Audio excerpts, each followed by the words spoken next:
Hello, you beautiful souls. Welcome to the Mystic Visionary Podcast. This is your host, Zia, and this week I'm doing it something different. I picked the word already, and I've been contemplating, and now I'm here to talk about it. And today's word is abundance. In the old paradigm, abundance is countered by our feelings of lack and limitation and scarcity. That's built into the whole old paradigm.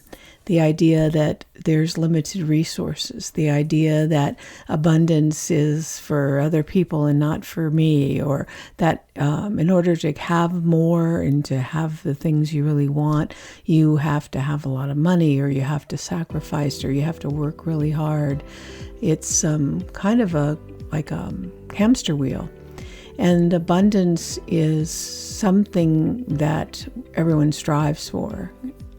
And I think that that's a disservice of the old paradigm, because that old paradigm, like I said, is built on scarcity and lack. It's also built on competition.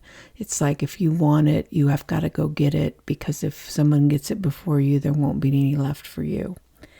Well, I think about in the new paradigm, it's not that at all. In the new paradigm, abundance is a natural state. We are constantly in a state of abundant flow. It's like the whole dynamic of nature. As you see it in nature everywhere, this flow of abundance, whether it's water, or whether it's grass, or whether it's trees, or flowers, or butterflies, or whatever. There's this growth and this outpouring of abundance in nature. That abundance and that outpouring is part of us as well. The only thing stopping us from experiencing abundance is our inability to allow it. We get caught up in our conditioned and our, I'm going to say, the collective consciousness. And when I say collective consciousness, I'm talking about it in the way that Don Miguel Ruiz talks about it in the Four Agreements, if you've ever read that book. He talks about the dream of the planet, that we have this belief system, and there's a dream, he calls it the dream of the family, the dream of your community, the dream of your state, the dream of your country, the dream of the planet. It's a dream that all the people kind of buy into, and it becomes the collective consciousness. And that's what's happened with this idea of abundance. I think we have the dream of abundance, but what we really have is the dream of limited resources, lack and limitation. That is more the collective consciousness that we have created because of the way we're being manipulated as consumers. And I think that that's a big part of it. If you want to sell products, you have to get people to desire products. And if you want to make more money, then you have to make it feel scarce. It's sort of like that Black Friday deals where they have, the giant screen TVs at Walmart, but they only have 10 of them. And you have to be the first person there to get, the first 10 people there to get the deal. And people are, stampeding and trampling one another to get to the 10 TVs. That is the example of the collective consciousness of lack and limitation. And I'm going to get this deal before these other people, and I don't care whether I trample them or not. That's a mindset. That's a mindset of lack and limitation and competition that doesn't exist or won't exist in the new paradigm. In the new paradigm, we understand that abundance is our natural state. And it also takes the focus off of the external. And I've said this, I don't know how many times, and I'll say it again. In the new paradigm, we are focused on from the inside out, not the outside in. When we're looking for our happiness and we're looking for this identification as successful or abundant on the from the outside in, we're looking to collect and gather material possessions or money or fame or whatever the thing is to make you feel like you have success or abundance. Where in the new paradigm, when you're living from the inside out, you recognize the things that make you feel abundant. For example, the idea that trusting that what you need will come. And I have spent my entire life on both sides of this, being fearful that I'm not going to have enough, but then always having enough. And then questioning, why was I worried about not having enough? Or I had a car that broke down and I was like, how am I going to have the money to pay for that? Well, in retrospect, I look back and there has never been a time that I didn't work that out, that it didn't manifest in some way or another. And it may not have been pleasant or it may not have been the way that I imagined it, but it always sort of works out. And that would lead me to these transitions into understanding the flow of abundance. And what I also understand is that nature is our prime example of this. Yesterday we were walking in the park and walking the dog, and I sat down on a bench and the sun was shining, and I just closed my eyes and I smelled the air. I felt the sun on my face. I heard the river flowing by, and I was just overcome with gratitude and a feeling of contentment. And to me, that is an abundant feeling. That feeling of satisfaction, or that feeling of, just being present in the now, allows me to feel the abundance of nature, the abundance of life, and disconnects me from this striving for always seeking this thing that's dangling out in front of me like a carrot. I have a painting like that I got years ago, and I have it still, but it's just a big blue sky with a carrot dangling from a string. And it reminds me that I need to stay in the present moment, that when we live our life with the dangling carrot, we are always focused on the thing we don't have. And that's where we experience lack and limitation. Where we experience abundance is when we get in touch with the present moment and recognize that in this moment, everything is fine. I have everything I need. I have a fulfilled life. I feel healthy. I feel good. And I can connect with that every moment. If I leave that and start thinking about what I don't have, then all my attention goes towards that. And then I start to get anxious and I start to worry and I start to think about what can I do to get what I need, or how is there going to be enough? And it is a shift of consciousness, a shift of attention. And I think that that's partly what Don Miguel was talking about in the Four Agreements, is that we have to separate ourselves from that dream that's been thought up by other people, and separate ourselves from that collective consciousness of lack and limitation, and step into the abundance that's right there for us to have at any moment and any time. And the other part of abundance in the new paradigm is when you allow yourself to accept what is, and you allow yourself to accept this flow into your life, you let go of control of how the flow comes to you. And you have to understand that sometimes it arrives in ways that you didn't expect. There are synchronicities, there are people, there are situations, there are things that just are out of your control, but then always are working towards your good. And I say that a lot to people. I remind people everything is working for your good. And I think a lot of times people shake their head or go, yeah, right. How can this bad looking situation be for my good? And I think that is an attitude more than it is anything. I believe that. And when I believe something, and we all believe it, we then tend to create a reality around that belief system. If you believe, like I had an old boss who said, life is hard and then you die. Well, if you have a belief system that says life is hard and then you die, I wonder, what is he attracting to himself? He's attracting to himself situations that make life hard. And the self-fulfilling prophecy. If we're in a state of lack and limitation because we're so connected to this dream or this collective consciousness, we will continue to perpetuate the lack and limitation in our lives.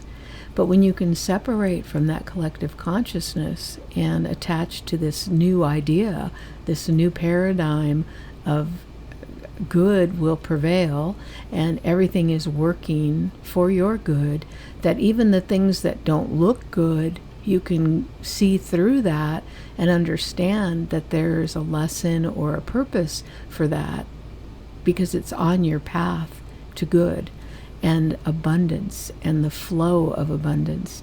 And it's accepting that and claiming that as your state.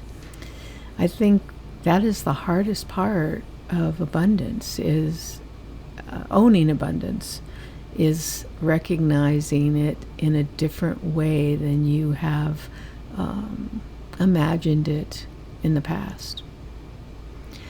I know for me, what abundance means is way different than I used to believe. I used to think it meant that I had all these things that I wanted, all the creature comforts, I guess I would say, and a nice car and a nice house and the money to take vacations and all the things like that feel like abundance. But there's a lot of people that have all those things and they're not happy. And there are a lot of people that do have those things and they are happy. But I think the point of this is looking at what really does make you happy. Are all those things your key to happiness? Or are those things just what you've imagined because of our programming and our conditioning and that collective consciousness of what abundance looks like? I think it's time for us to define come up with a new definition for abundance for us as unique individuals. I know I have done that, and I think that what I connect to abundance is this freedom, the idea of freedom. Like when I can get up in the morning and decide what I want to do today, and I don't have a lot of obligations that I have to fulfill, and that my time is my time, that feels really abundant. And I've done a lot of things in my life and made a lot of choices in my life so that I could experience that feeling.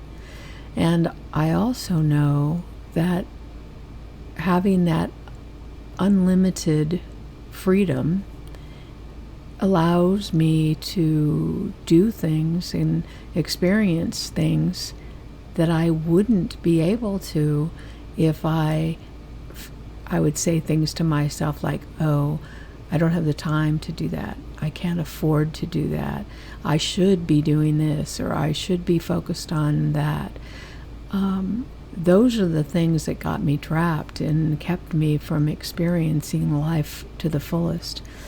And to me, experiencing life to the fullest is abundance. I quit my real world job in 2001. So that's been 24 years ago. And I was young then. And I knew that I just couldn't continue to do this job where I had to check in and check out at certain times and had all those all those restrictions. It just wasn't working for me, and I wasn't happy at what I was doing. And I'd gotten jobs where I was like the mom, and I was taking care of all the problems for everybody at work. And I allowed myself to be that. I allowed myself to be the mom role because it felt like I was taking care of people, and they were, happy that I was doing that. But anyway, I got really tired of it. And in 2001, I said, I'm done. And I started being an entrepreneur. I decided to do things differently, and I did a variety of things. I tried different ideas and experienced different things, and I made money in all kinds of different ways. But the key here is I never went back to that 9-to-5 job where I was obligated to be there and do something that was expected of me for money. And I remember when I quit, it was like people were like, "You're not having any health insurance. You're going to give up your retirement." And I was like, "Yeah, I am doing all those things." And it scared me. It was like, "Whoa, I don't know if I can do this. And what if I get sick? And what happens?" But here I am 24 years later, and it all worked out. Just like I was talking about before, when the car breaks down, you figure out how to fix it. And then it's not like you're going to be without a car for the rest of your life. It always works out. And the same thing happened with that. And I look back now at my life of what I've done in the last 24 years that I couldn't have done if I stayed stuck in that job that was like depleting me, because I needed the security, or I felt like there was no other way that I could make money. Well, I have proven to myself there are plenty of ways to make money, and you can figure it out. Or I could, and I did. And the other surprising thing that happens is the universe, steps up to support you in your belief in abundance, which is exactly what happened to us. We were gifted with some abundance that was unexpected, and it completely changed our life. And more things like that have continued to come into my life unexpectedly throughout the last 24 years. So that feels like abundance to me. And other people I know feel more secure with their 401ks and their salary that they know they're going to get every week.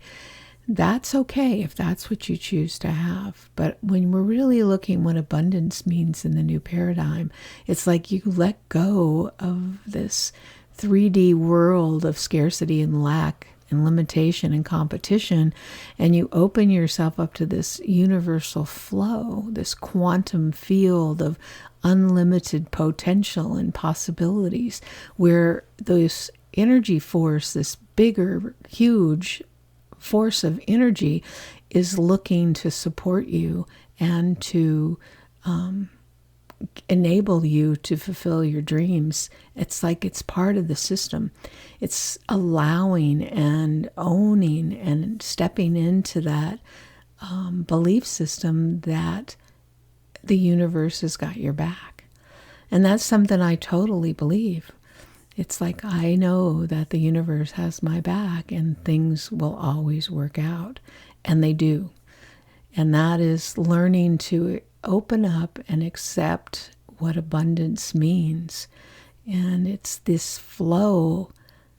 Anything that distracts you from that needs to be addressed. That's what I just have to say.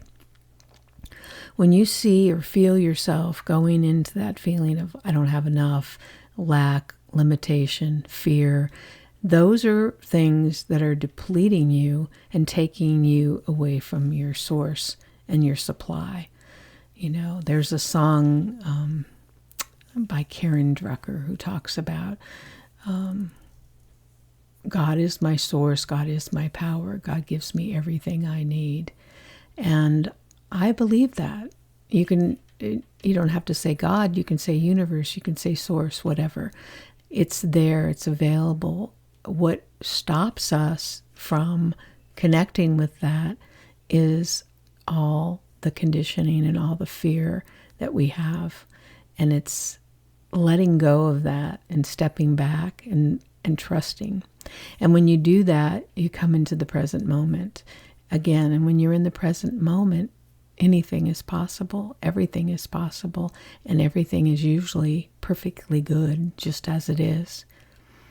And when you step away from your desires, this externally focused desire that we've just been so programmed to have in the old paradigm, and you really look inside and ask yourself, what does abundance feel like from the inside out? Ask yourself that question and see what the answer is. Like I said, for me, I know that answer is freedom. And that freedom to me is that whatever time I have left on this planet, that I'm going to be the person who decides how I spend that time. And that is a blessing, and that is abundance to me. And I've been experiencing it for a long time. And I feel blessed, and I feel grateful that I was able to open myself to that understanding. And the more that I do, the more that is being shown to me. The more that I see, the more I can open up to, and the more I witness it in the world. I remember Larry and I, and then when we used to live in the mountains, we would go down by the river. It's the Little Colorado River. And we would just sit there by the river and watch the flow. The flow of the water, the leaves that were on the water, anything that was in the water, just making its way down the river. And the ease and gentleness of that. And it always reminds me of Esther Hicks in the Abraham books, where she talks about going with the flow, and that nothing that you really want is upstream. Because if you're going upstream, you're paddling against the flow, and you're paddling like a maniac trying to get upstream, when all you have to do is turn around and go with the flow. And the flow is the natural abundance of the universe. That's all it is. It's the flow that's always there that we can step into. Nature is such an amazing teacher. That is what we need to do, is step into that flow. That's what the new paradigm is about, is to let go of all the material desires that ultimately don't really make you happy. It's momentary happiness, and then you're on to the quest for the new thing. True abundance is recognizing that flow within that comes from the spirit, from your soul. That's the connection. All right, well, ask yourself this week, what does true abundance feel like for me from the inside out? And take away the money and all the material things, and just ask yourself, what would it feel like to have an abundant life from the inside out?